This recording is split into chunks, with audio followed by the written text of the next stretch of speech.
जय श्री कृष्णा। राधे राधे दोस्तों। आज मैं जो कथा आप लोगों के साथ शेयर करने वाली हूँ, उस कहानी को सुन के आपका मन भी आनंदित हो जाएगा, इसलिए वीडियो को पूरा अवश्य देखें। आज ऐसे ही मैं लड्डू गोपाल की एक भक्त की कथा आप लोगों के साथ शेयर करने वाली हूँ। भगवान तो भाव के भूखे होते हैं, उन्हें हम बाहरी दिखावे से प्रसन्न नहीं कर सकते। उसके लिए सच्ची श्रद्धा होनी चाहिए। भगवान निश्चल प्रेम भाव से रीझ जाते हैं। लड्डू गोपाल की ऐसे ही भक्त की कहानी अभी मैं आप लोगों को सुनाने वाली हूँ। एक बार एक औरत श्री कृष्ण की परम भक्त थी।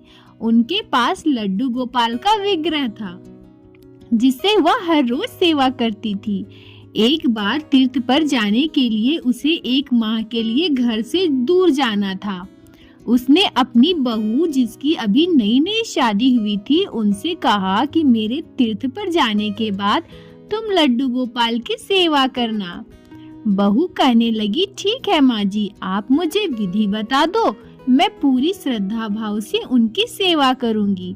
सासू माँ ने अपनी बहू को बताया कि सुबह सबसे पहले ठाकुर जी को स्नान कराना है, उसके पश्चात सुंदर वस्त्र पहनाने हैं, आभूषण, बांसुरी, मुकुट पहनाने हैं, इत्र लगाना है। उसके बाद जब ठाकुर जी को दर्पण दिखाना, और दर्पण दिखाने के बाद जब ठाकुर जी मुस्कुराएं तो उन्हें भोग लगा देना।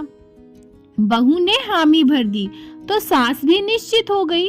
सासू माँ के तीर्थ पर जाने के बाद जब बहू ने श्रद्धा से पूजा पाठ स्टार्ट किया, पहले दिन ठाकुर जी को स्नान कराया, उसके बाद सुंदर वस्त्र, आभूषण और मुकुट पहनाए, बांसुरी अर्पित की, फिर इत्र लगाकर ठाकुर जी को दर्पण दिखाया।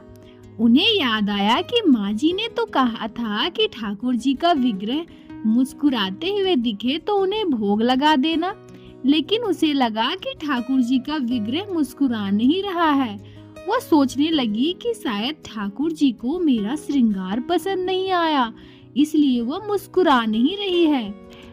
उन्होंने ठाकुर जी को फिर से स्नान करवाया, फिर से श्रृंगार की सारी प्रक्रिया दोहराई, लेकिन उन्हें इस बार भी ऐसा ही लगा कि ठाकुर जी मुस्कुरा नहीं रहे हैं। उन्होंने सोचा, जरूर मेरे श्रृंगार में कोई ना कोई कमी रही होगी। सर्दियों के दिन थे, लेकिन बहू बार बार ठाकुर जी को स्नान कराती रही, श्रृंगार को बदलती रही।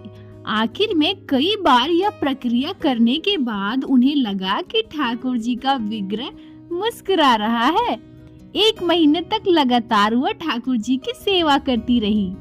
1 महीने के बाद जब उनकी सासू माँ वापस आई तो उन्हें कहने लगी कि बहू, आज से लड्डू गोपाल की सेवा मैं कर दिया करूंगी। बहू ने कहा, ठीक है माँ जी, जैसा आपको उचित लगे। अगले दिन सुबह सासू माँ ने ठाकुर जी को स्नान कराया, उन्हें श्रृंगार किया, दर्पण दिखाया और भोग लगा दिया। उस दिन रात को जो घटना घटी उससे किसी ने सोचा भी नहीं था। रात को ठाकुर जी उनके सपने में आए और कहने लगे कि तुम मेरे स्नान और श्रृंगार की सेवा अपनी बहू को दे दो, क्योंकि उनकी सेवा में जो भाव है उसमें मुझे ज्यादा आनंद आता है। तुम भी मुझे हर रोज स्नान कराती हो, लेकिन उसने मुझे स्नान कराया, वस्त्र, आभूषण, मुकुट, बांसुरी पहनाए, लेकिन जब भी वह मुझे दर्पण दिखाती थी तो उन्हें लगता था कि मैं मुस्कुरा नहीं रहा, इसलिए बार बार मुझे स्नान कराया, वस्त्र आभूषण बदले। इसके इस भोले भाव के कारण मुझे सच में मुस्कुराना पड़ता है, लेकिन उसकी सेवा में सच्ची भक्ति का रस मिलता है। सपने के बाद उनकी नींद खुल गई। अगले दिन सुबह उठते ही सासू माँ ने सपने को परखने के लिए बहू से पूछा कि मेरे जाने के बाद तुमने ठाकुर जी की सेवा कैसे की थी। बहू ने सारी बात बताई। सासू माँ को पहले लगा था कि कहीं ये मेरा भ्रम तो नहीं, परंतु बहू के द्वारा सारी बातें दोहराए जाने पे वो सोचने लगी कि मेरी बहू की भक्ति और श्रद्धा से ठाकुर जी प्रसन्न हुए हैं, तभी तो वह स्वयं मेरे सपने में आके बहू के द्वारा सेवा की जाने की बात कही है। सास अपने बहू से कहने लगी कि बेटी तुम तो धन्य हो, तुम्हारे कारण मुझे स्वप्न में ठाकुर जी के दर्शन हुए हैं। और बहू से वह कहने लगी कि ठाकुर जी चाहते हैं कि उनकी स्नान और श्रृंगार तुम करवाया करो। यह कहते हुए सास ने अपना स्वप्न की बातें बहू को सुनाया। बोलो बाके बिहारी नाथ की जय, लड्डू गोपाल की जय, जय जय श्री राधे।